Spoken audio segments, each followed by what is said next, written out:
네, 오늘 하이델베르크 요리문답 18번째 시간입니다. 오늘은 성경이 말하는 그리스도인이란 누구인가에 대해서 함께 말씀을 나누기를 원하는데요. 우리 하이델베르크 요리문답 32문답입니다. 제가 질문 읽고 답을 같이 읽겠습니다. 당신은 왜 그리스도인이라 불립니까? 답. 왜냐하면 나는 그리스도를 믿음으로 그리스도의 지체가 되었고 그래서 그리스도의 기름 부으심을 공유하기 때문입니다. 즉 나는 선지자로서 그리스도의 이름을 공적으로 고백하고 제사장으로서 나 자신을 그리스도께 감사함으로 살아있는 제물로 드리고 왕으로서 이 세상에서 자유로운 양심을 가지고 죄와 마귀에 대항하여 싸우고 이후로 영원토록 그리스도와 함께 모든 창조 세계를 다스릴 자로서 기름 부음을 받았습니다. 일단 우리 믿는 사람들을 가리켜 그리스도인이라 이렇게 부르지 않습니까? 그런데 이 그리스도인이란 이름은 주님께서 우리에게 주신 이름은 아닙니다. 주님께서 부활 승천하시고 이제 그분의 제자들과 이후의 성도들에게 너희는 이제 너희를 그리스도인이라 불러라. 이렇게 해서 우리가 그리스도인이라 불린 게 아니고요. 원래 처음에는 로마 시대 그 초대교회 성도들을 향해서 이방인들이 붙여준 이름이었습니다. 그래서 정확히는 사도행전 11장 보면 안디옥 교회 성도들이 그 이방인들에게 얻은 이름이 바로 이 그리스도인이었습니다. 그래서 25절, 26절 보시면 바나바가 사울을 찾으러 다소에 가서 만남에 안디옥에 데리고 와서 둘이 교회에 1년간 모여 있어 큰 무리를 가르쳤고 제자들이 즉 성도들이 안디옥에서 비로소 그리스도인이라 일컬음을 받게 되었더라. 그래서 사울과 바나바가 안디옥에서 1년간 사역을 했습니다. 말씀을 가르치고 이제 목양하고 양육하고 성도들이 영적으로 성장을 했는데 그때 비로소 안디옥에 있는 믿지 않는 이방인들이 그리스도인들이다 너희는 이렇게 부른 것이 이제 그리스도인이라는 이름의 시초입니다. 물론 그리스도인이라는 이름은 당시 이방인들이 그리스도를 믿는 성도들과 또 똑같이 하나님을 믿는다고 하는 유대인들을 구별하기 위해서 붙인 이름일 것입니다. 왜냐하면 이방인들 입장에서는 유대인들은 하나님을 믿는다고 하고 또 그리스도인들도 하나님을 믿는다고 하니까 뭔가 분간이 안 되잖아요. 그래서 그리스도를 믿는, 그리스도를 하나님으로 고백하는 그 성도들을 가리켜 유대인들과 구별된 이제 그리스도인이라는 이름을 붙여 주었던 것입니다. 그런데 사실 이렇게 그리스도인이라는 이름을 붙여준 것은 단지 유대인으로부터 성도들을 구별하는 목적만 있었던 것은 아닌 것 같습니다. 왜냐하면 구별이 목적이었다면 성도들은 그 다른 이름으로도 불릴 수가 있지 않았겠습니까? 그러니까 예를 들면 예수님의 고향이었던 나사렛파 사람들, 혹은 뭐 갈릴리파 사람들, 혹은 그 예수를 이제 그리스도 메시아라고 불렀으니까 너희는 메시아파다 이렇게 불림을 받을 수가 있었을 것입니다. 그래서 사실 구별의 목적이 전부인 것은 아니죠. 그것보다 더 중요한 이유, 더 명백한 이유는 아마도 확실하게 그리스도를 믿는 성도들이 정말 그리스도를 나타내는 삶을 살았기 때문일 것입니다. 즉 성도들의 삶의 중심에는 늘 예수 그리스도가 있으셨고 그리고 그들은 모든 말과 행동에 있어서 예수 그리스도를 드러냈습니다. 그리스도께서 사랑하신 것처럼 사랑하고 섬기고 또 헌신하려고 애쓰는 사람들이었기 때문에 이들을 이방인들은 너희가 하나님이라고 부르는 이제 그리스도의 이름을 따서 너희는 그리스도인이다 이렇게 불렀던 거죠. 그리고 여기서 우리는 그리스도인이라는 누군가에 대해서 이제 첫 번째 정의를 생각해 볼 수 있습니다. 그 성경에 따르면 그리스도인이란 누구입니까? 일단 그리스도를 믿는 자이죠. 그리스도에 대한 어떤 신앙을 고백하는 자인데 그 신앙의 내용은 무엇일까요? 그것은 바로 예수 그리스도께서 자신의 하나님이시고 구세주이시고 주님이시고 왕이심을 고백하고 그분을 영접하고 따르는 자들입니다. 그래서 더 구체적으로 말씀을 드리자면 그리스도께서는 천지 만물을 창조하신 하나님이시고 창조주이실 뿐만 아니라 모든 사람 그리고 우리 모두가 그분을 떠나서 그분을 거스르는 삶을 살았고 죄인들이기 때문에 그분의 심판을 받아 마땅하지만 그 하나님이신 예수께서는 우리를 지극히 사랑하셔서 사람이 되어 이 세상에 오시고 그래서 우리의 모든 죄를 그분이 대신 담당하여 죽으심으로 우리를 구원하신 구세주이시다. 그리고 더 나아가 그 그리스도는 여전히 우주 만물을 다스리시는 하나님이시자 왕이시고 나를 끝없는 사랑과 은혜로 통치하시고 지켜 보호하시고 나를 인도하시는 나의 주님이자 왕이다. 이렇게 고백하고 그분을 영접하는 사람들, 그분을 평생 따르는 사람들이 바로 그리스도인이라 할 수가 있는 거죠. 그리고 그리스도인들은 이렇게 그리스도에 대한 이런 믿음을 갖기 때문에 그 믿음은 삶으로 나타나게 되어 있습니다. 그리스도께서 우리 모두에게 베푸신 사랑과 은혜를 따라서 그 그리스도를 사랑하고 더 나아가 사람들을 사랑하고 귀하게 여기고 섬기고 그들에게 그리스도를 전하고 그리고 또 더 나아가서 그리스도께서 우리에게 가르쳐 주신 그 하나님의 뜻을 따라서 거룩하고 의롭고 경건하게 살아가는 그 삶을 가진 사람들을 세상은 가리켜서 그리고 당시 안디옥에 있는 이방인들은 그들을 가리켜서 너희는 그리스도인이다 이렇게 불렀던 거죠. 그래서 우리가 그리스도를 믿고 그분을 따라 산다는 것은 이제 그분을 드러내는 것입니다. 만약에 우리가 그분을 드러내지 않고 과거 안디옥 교회 성도들이 그리스도를 드러내지 않았다면 그들은 그리스도인이라 불림 받을 수 없었을 것입니다. 그리스도인은 그리스도를 드러내는 사람들인 거죠. 입술뿐만 아니라 삶과 행동과 모든 것을 통해 드러내는 사람입니다. 그래서 주님께서도 우리에게 이렇게 명하셨죠. 마태복음 5장 16절 보면 이같이 너희 빛이 사람 앞에 비치게 하여 그들로 너희 착한 행실을 보고 하늘에 계신 너희 아버지께 영광을 돌리게 하라. 계속적으로 너희는 빛을 비추라. 나를 비추는 영광을 세상에 드러내라 이렇게 말씀하셨습니다.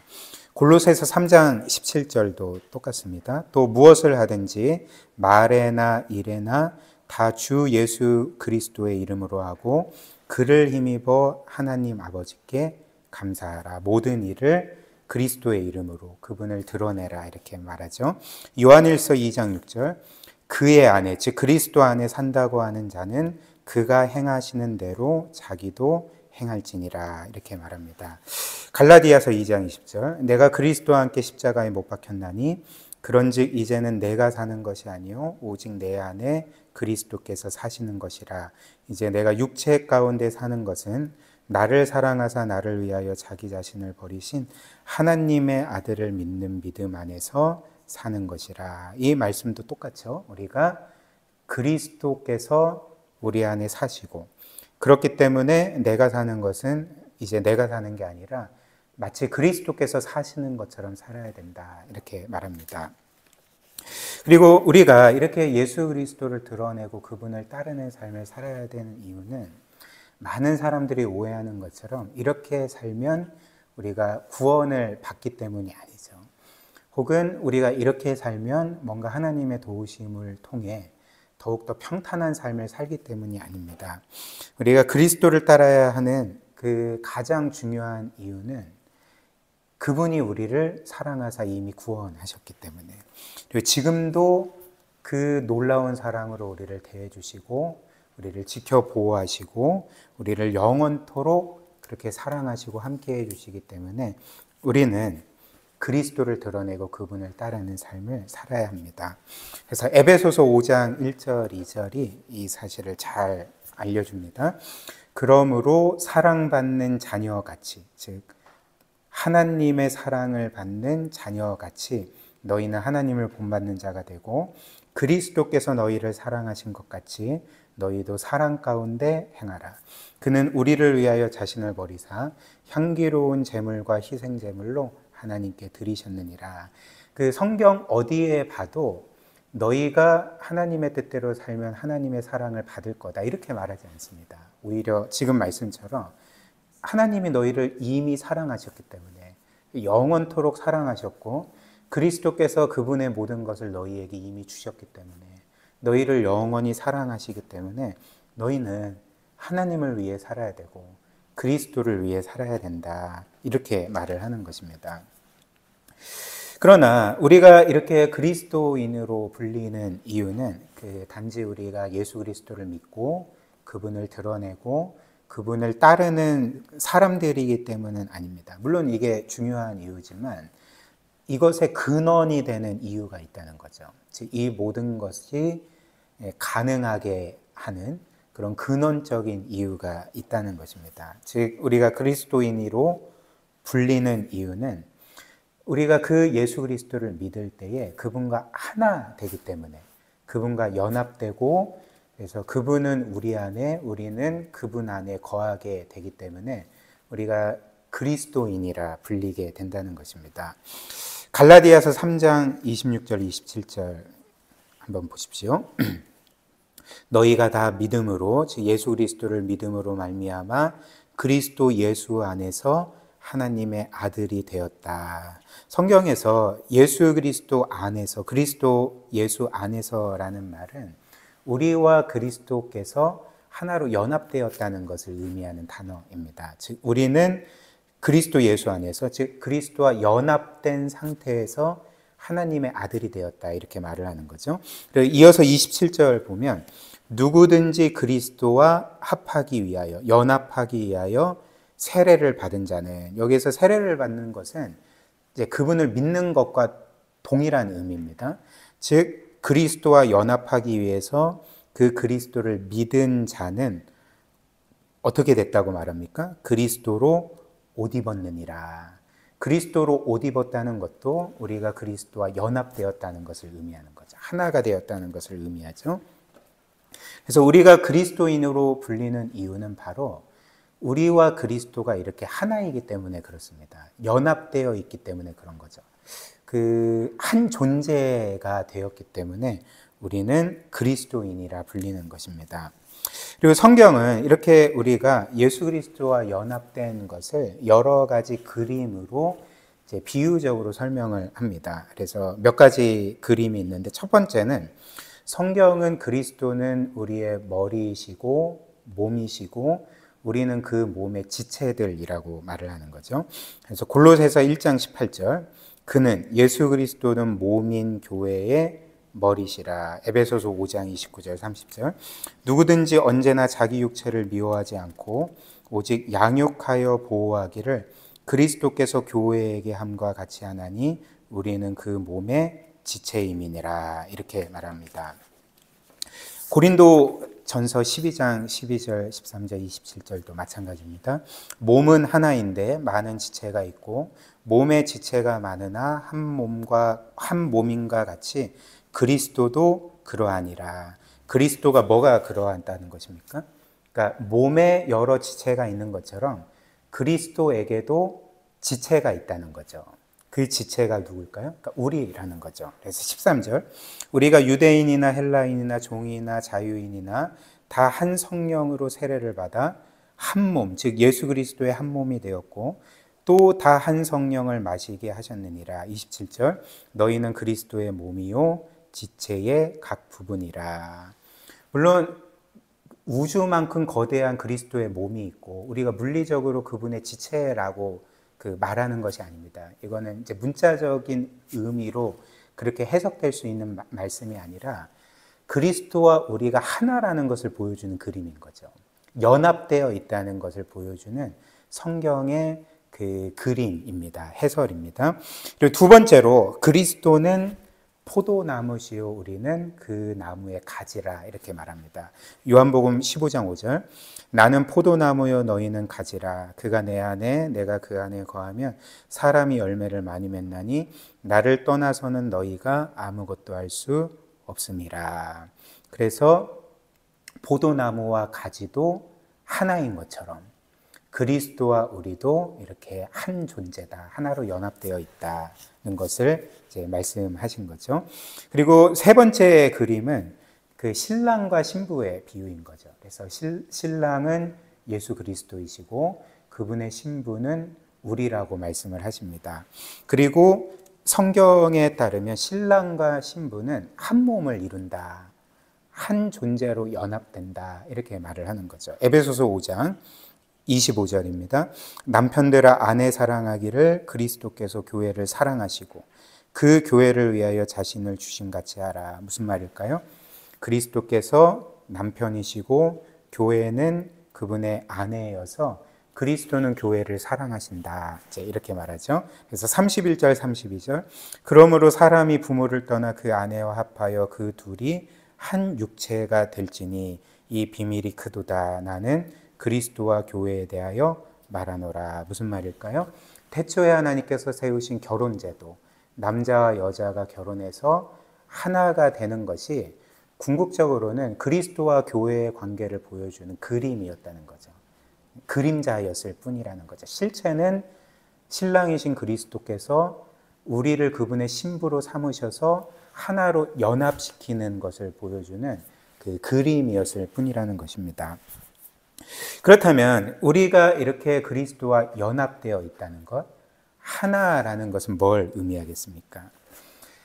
그리스도의 모든 것이 우리에게 주어짐을 의미하는 거죠. 즉 몸의 모든 것이 지체들에게로 가고 포도나무의 모든 것이 가지에게로 가고 신랑의 모든 것이 신부에게로 가는 것처럼 그리스도의 모든 것이 그분과 연합된 우리에게 값없이 주어진다는 것을 의미하는 것입니다. 그렇다면 예수 그리스도의 모든 것이 우리에게 주어진다고 할 때 우리는 그리스도의 어떤 것을 받게 되는가? 성경은 이제 크게 세 가지로 말하는 것 같습니다. 첫 번째로 우리가 그리스도로부터 받는 것은 그분이 이루신 영원한 죄의 용서와 의로움인 거죠. 그래서 그리스도께서 우리를 위해서 십자가에 죽으심으로 우리가 죽은 적이 없는데 그분이 죽으심으로 그렇게 죽음으로 이루신 영원한 대속이 우리의 것이 되고 그 그리스도의 영원한 의로움이 이제 우리의 것이 되는 것입니다. 로마서 6장 6절 7절 우리가 알거니와 우리의 옛사람이 예수와 함께 십자가에 못 박힌 것은 죄의 몸이 죽어 다시는 우리가 죄에게 종노릇하지 아니하려 함이니 이는 죽은 자가 죄에서 벗어나 의롭다 하심을 얻었느니라 이렇게 말합니다. 그래서 로마서 6장 6절 보면 그리스도께서 십자가에 못 박혀 죽으셨을 때 그리스도만 죽으신 것이 아니라 우리가 그리스도와 함께 죽었다라고 말을 하는 거죠. 함께 십자가에 못 박혔다라고 말을 합니다. 즉 사실 우리는 2000년 전에 존재하지도 않았는데 그때 예수 그리스도는 이미 지금 시대를 살아가는 우리를 보시고 우리의 모든 죄를 이미 그분이 대신 담당하셔서 죽으심으로써 그분이 죽으실 때 우리가 함께 죽는, 그래서 그분의 대속이 우리의 것이 되는 그런 구원을 주께서 이루셨던 것입니다. 그래서 7절이 이렇게 말하죠. 이는 죽은 자가 죄에서 벗어나 의롭다 하심을 얻었느니라. 고린도전서 1장 30절 31절도 마찬가지입니다. 너희는 하나님으로부터 나서 그리스도 예수 안에 있고 예수는 하나님으로부터 나와서 우리에게 지혜와 의로움과 거룩함과 구원함이 되셨으니 기록된 바 자랑하는 자는 주 안에서 자랑하람과 같게 하려 함이라. 그래서 우리는 하나님으로부터 나서 그리스도 예수 안에 있습니다. 즉 그리스도와 연합되어 있습니다. 그리고 예수는 원래 지혜와 의로움과 거룩함과 구원함이신데 우리가 그리스도와 연합되었기 때문에 그 예수님의 지혜와 또 의로움과 거룩함과 구원함이 이제 우리의 것이 되었다는 것을 이 고린도전서 1장에 말을 하는 거죠. 고린도후서 5장 21절 하나님이 죄를 알지도 못하신 이를 우리를 대신하여 죄로 삼으신 것은 우리로 하여금 그 안에서 하나님의 의가 되게 하려 하심이라. 그래서 우리가 그리스도와 하나이고 우리의 모든 죄는 그리스도께로 가고 그리스도의 의로움은 우리에게 가서 그래서 그리스도께서 우리 대신 정죄받으심으로 우리는 그 안에서 하나님께 의롭다 선언받았다. 이게 이제 이 말씀의 의미죠. 그 다음 이제 두 번째로 우리는 그리스도로부터 이렇게 영원한 대속과 의로움을 받을 뿐만 아니라 새 생명을 받게 됩니다. 영원한 생명을 받게 되고 새 생명을 받게 되고 그래서 그분 안에서 우리는 새로운 피조물이 되는 거죠. 고린도후서 5장 17절 그런즉 누구든지 그리스도 안에 있으면 새로운 피조물이라 이런 이전 것은 지나갔으니 보라 새 것이 되었도다. 다시 한번 그런즉 누구든지 그리스도 예수 안에 있으면 즉 그리스도와 연합되어 있으면 새로운 피조물이라 이전 것은 지나갔으니 보라 새 것이 되었도다. 이렇게 말합니다. 그렇기 때문에 우리가 이 말씀을 정말 믿으면 우리가 확신할 수 있는 바가 무엇일까요? 우리에게는 과거가 있을지라도 그래서 과거에 우리의 실패한 삶, 또 죄 가운데 산 삶, 그리고 우리가 숨기고 싶은 부끄러운 삶의 기록들이 있을지라도 우리가 예수 그리스도를 믿고 그분과 연합되었다면 우리는 이미 그리스도 안에서 새로운 피조물이 되었다는 것입니다. 우리에게 있던 옛 삶은 다 취소되었던 거죠. 그리스도 안에서 우리의 모든 죄도 취소되고 우리의 부끄러운 과거도 취소되었고 우리는 옛 피조물이 아니라 새로운 피조물, 새 생명을 가진 새로운 존재라는 것입니다. 그렇기 때문에 그 믿음으로 산다는 게 무슨 말일까요? 그러니까 믿음으로 산다는 것은 우리가 그리스도 안에서 이렇게 새로운 피조물이 됐다는 것을 계속 믿고 그것이 우리에게 진짜 사실인 것처럼 사는 것을 의미합니다. 이것이 이제 믿음으로 사는 삶인 거죠. 그러나 우리가 믿음으로 살지 못할 때는 어떻게 될까요? 과거가 계속적으로 우리의 발목을 잡고 과거가 우리를 계속적으로 정죄하고 과거가 우리가 별것 아닌 존재인 것처럼 우리를 그렇게 낙심시키고 좌절케 만들고 그리고 현재와 미래의 삶도 마찬가지죠. 우리가 그리스도 안에서 영원히 새로운 피조물이고 하나님의 영광스러운 자녀임을 우리가 믿지 못할 때 우리는 계속적으로 우리 안에 있는 것을 가지고 우리 자신을 판단하게 됩니다. 그러니까 계속적으로 우리는 낙심할 수밖에 없고 또 좌절할 수밖에 없고 이렇게 믿음으로 살지 못하면 이런 구원의 은혜를 우리가 실제적으로 누리지 못하는 거죠. 그래서 믿음으로 살아야 됩니다. 우리는 새로운 피조물이라는 것. 물론 우리가 우리 자신을 볼 때 내가 정말 새로운 피조물인가 의문이 드는 모습이긴 하지만 그럼에도 불구하고 하나님은 우리를 늘 그리스도 안에서 보시기 때문에 늘 우리를 새로운 피조물로 보신다는 것, 그것을 우리가 늘 기억하며 이제 살아야 하는 거죠. 이게 안 되면 사실 우리가 신앙의 기쁨을 어떻게 누릴 수가 있겠습니까? 많은 사람들이 말하지 않습니까? 신앙의 기쁨을 누리십시오. 신앙의 복을 누리십시오. 신앙의 평안함을 누리십시오. 근데 이 믿음을, 이것을 믿지 못한다면 사실 우리는 성경이 우리에게 약속하는 이 기쁨, 평안, 이 안식, 그 영혼의 평안함을 결코 누릴 수가 없는 거죠. 이것을 우리가 얻기 위해서는 우리는 믿음으로 살아야 한다는 것입니다. 그리고 그렇기 때문에 이제 세 번째로 우리가 그리스도로부터 받는 것은 그리스도 안에서 우리가 하나님의 자녀가 되었다는 사실인 거죠. 그래서 그리스도께서 영원 전부터 하나님의 외아들이신 것처럼 그분과 연합되어 있고 그분 안에 있는 우리도 이제 하나님의 자녀가 되었다는 것입니다.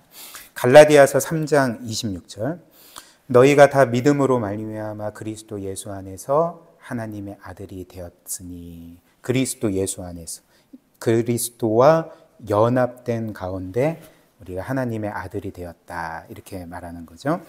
로마서 8장 17절 자녀이면 또한 상속자 곧 하나님의 상속자여 그리스도와 함께한 상속자니 우리가 그와 함께 영광을 받기 위하여 고난도 함께 받아야 할 것이니라. 이 말씀도 똑같죠. 우리가 하나님의 자녀가 됐을 때 그리스도와 함께한 자녀가 됐고 그리스도와 함께한 상속자가 된 것입니다. 그리스도와 분리된 상태에서 우리가 하나님의 자녀가 된 게 아니라 그리스도와 연합된 상태에서 그분이 외아들이신 것처럼 우리가 자녀들이 되었고 그래서 하나님은 우리의 아버지시고 그리스도는 우리의 맏형이시고 우리는 그분의 동생들이자 하나님의 자녀들이라는 거죠. 우리가 똑같이 하나님으로부터 상속을 받는 상속자라는 것입니다. 그러나 이제 오늘 우리가 본 이 요리문답의 내용처럼 우리가 예수 그리스도와 연합되었을 때 그분으로부터 받는 것이 이런 구원, 영원한 대속, 그 영원한 의로움, 하나님의 자녀된 권세, 상속권, 영광 이제 이것만을 우리가 받는 게 아닙니다. 우리가 그리스도와 연합된 자라면 우리는 그리스도의 영광을 받을 뿐만 아니라 이제 그리스도께서 하시는 사역에 참여한다는 거죠. 그분의 사역에 함께 동참한다는 것입니다. 우리가 지난주에 본 것처럼 그리스도의 선지자, 제사장, 왕으로서의 사역에 그분과 연합된 우리가 동참하게 됩니다.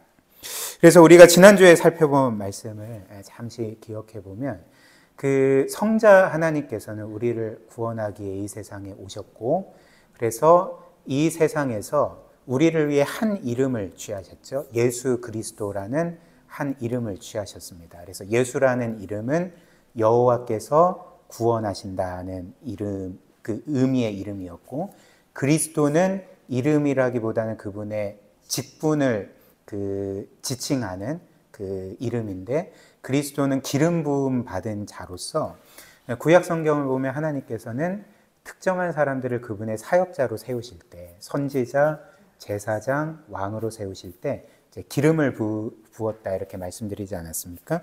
근데 예수 그리스도께서 예수 기름 부음을 받은 자라는 것은 이제 우리를 위한 영원한 선지자, 제사장, 왕이심을 보여주는 거죠.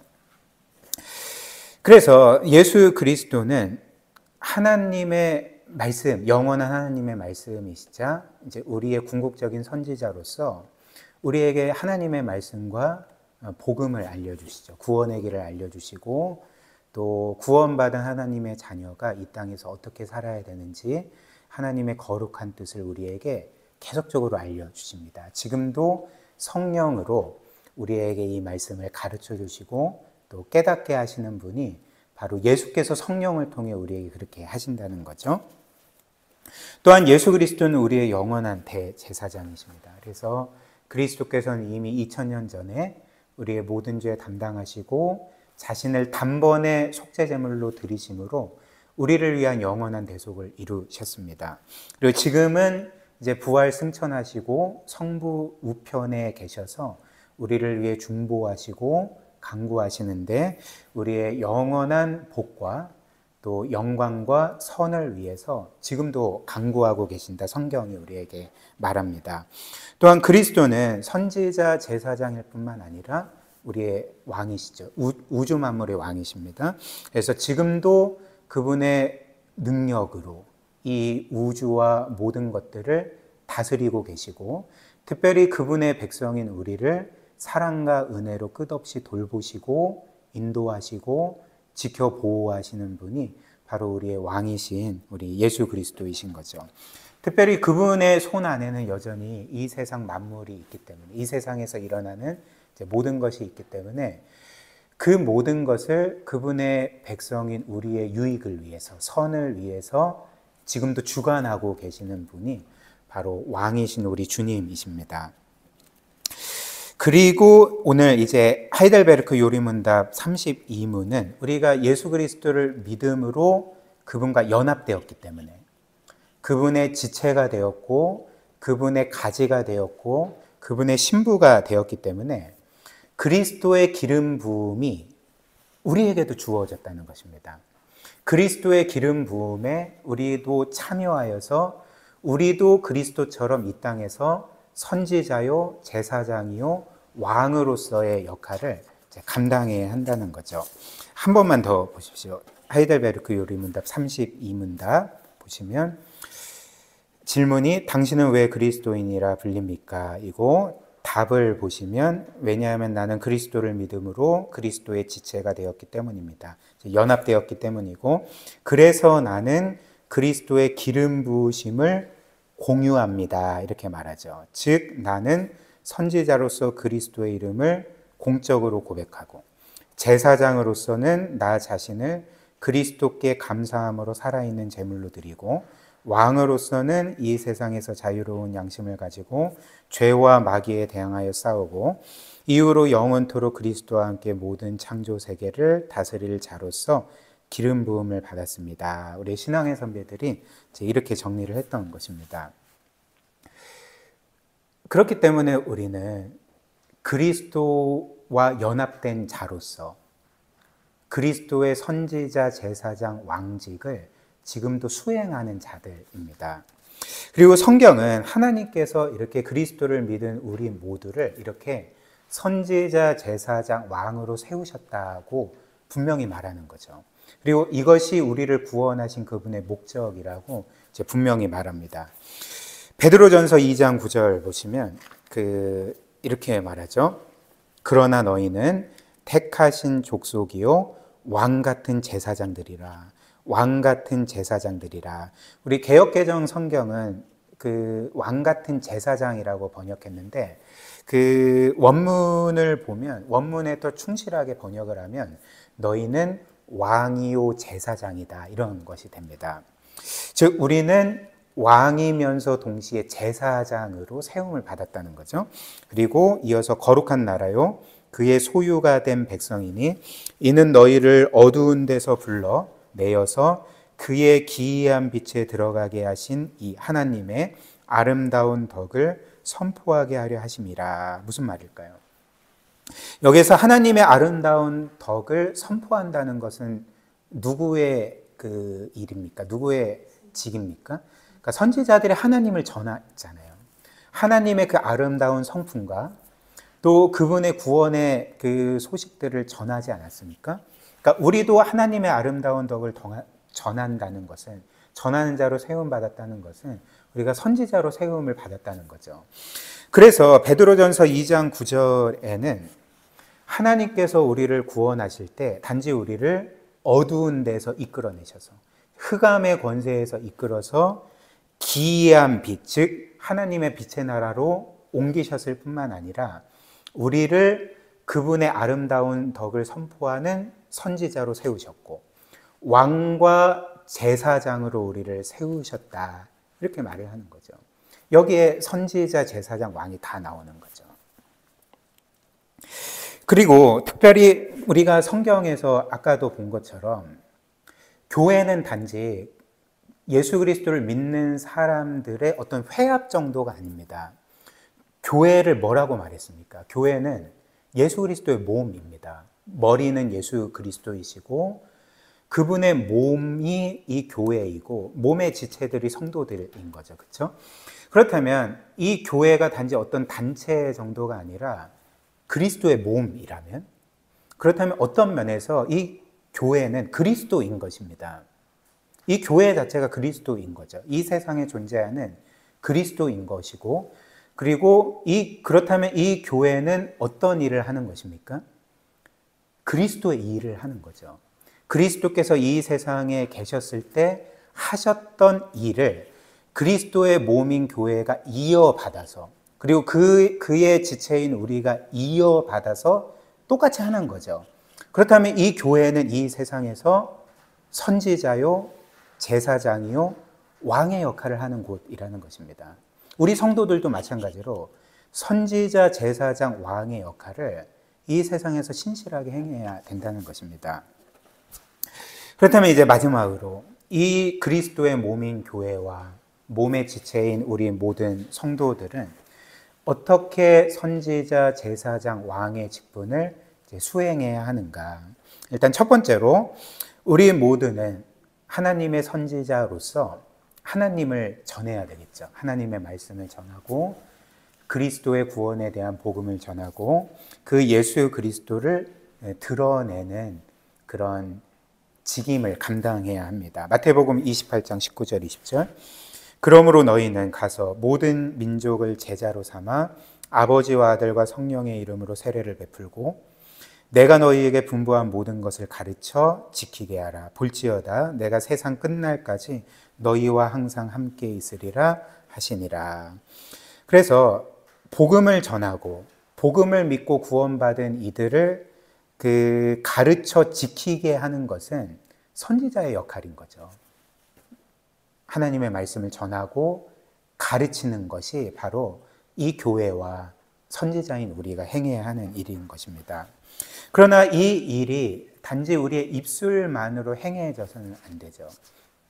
성경이 말하는 것처럼 우리의 선지자의 역할, 우리의 입술로 그리스도를 전할 뿐만 아니라 우리는 삶으로, 우리의 사람들을 대하는 태도와 행동으로 이 예수 그리스도를 전해야 합니다.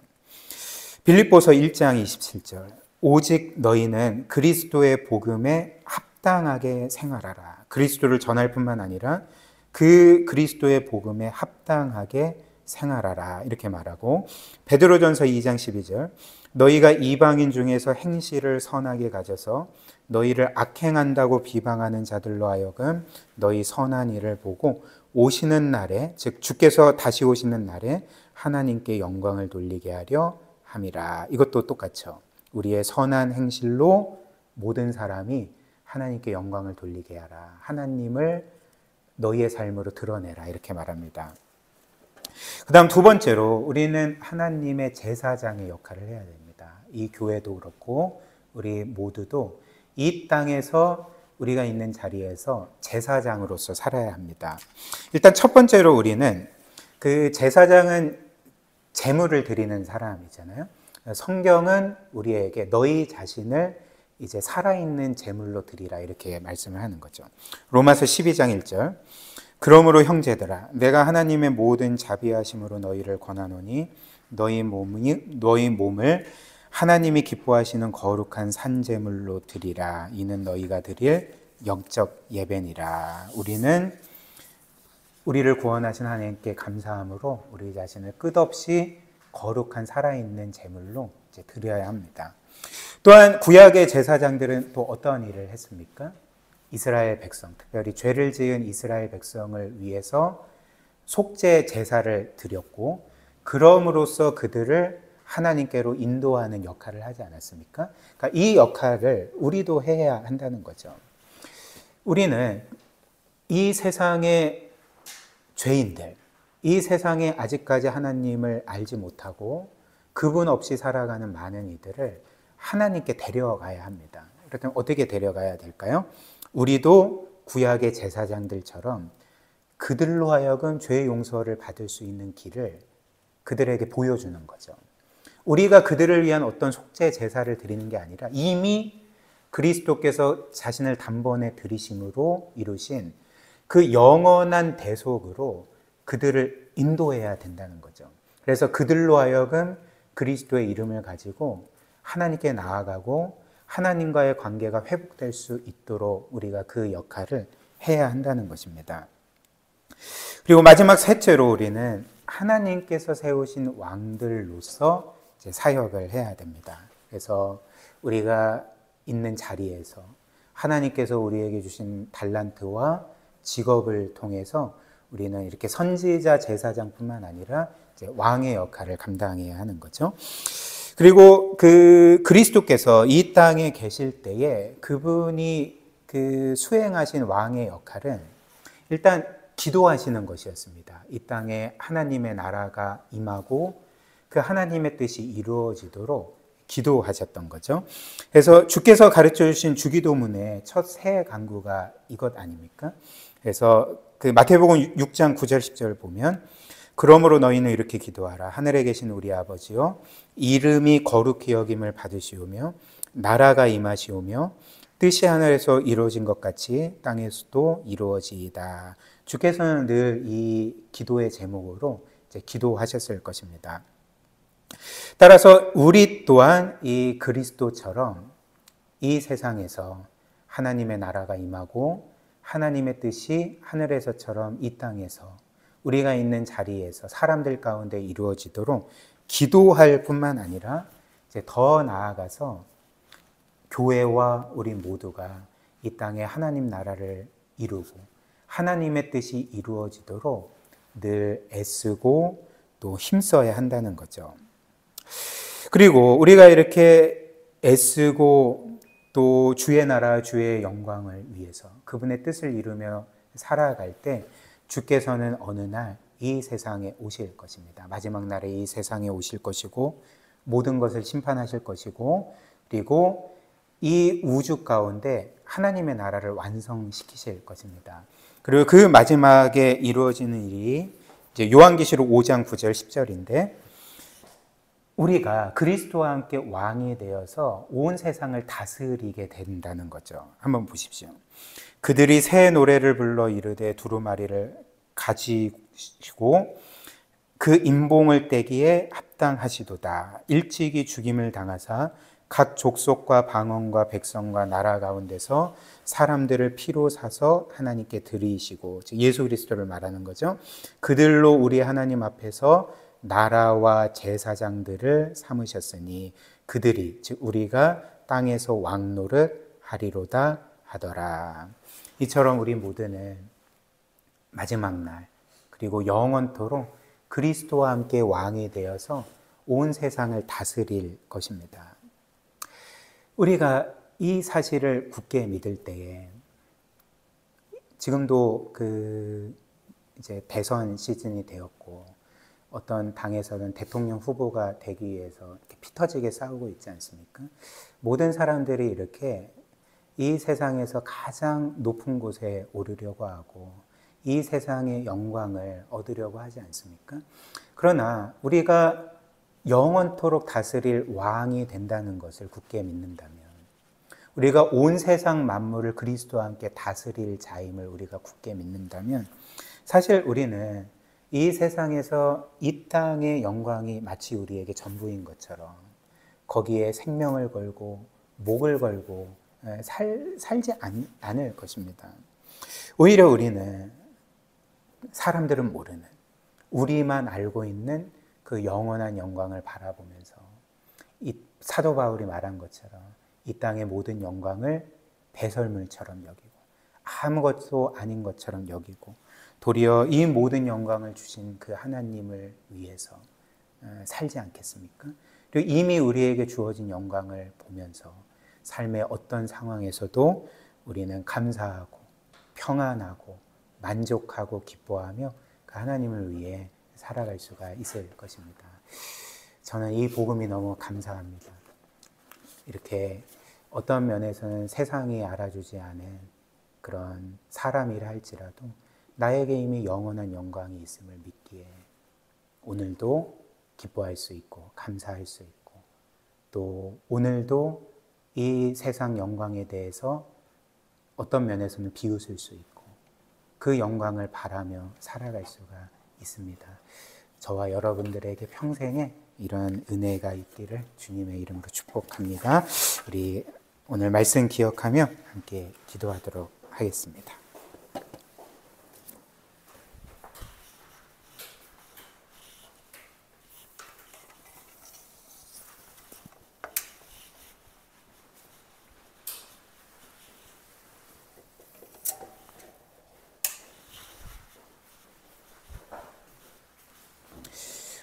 우리 오늘 들은 말씀 기억하면서 함께 기도하기를 원하는데요.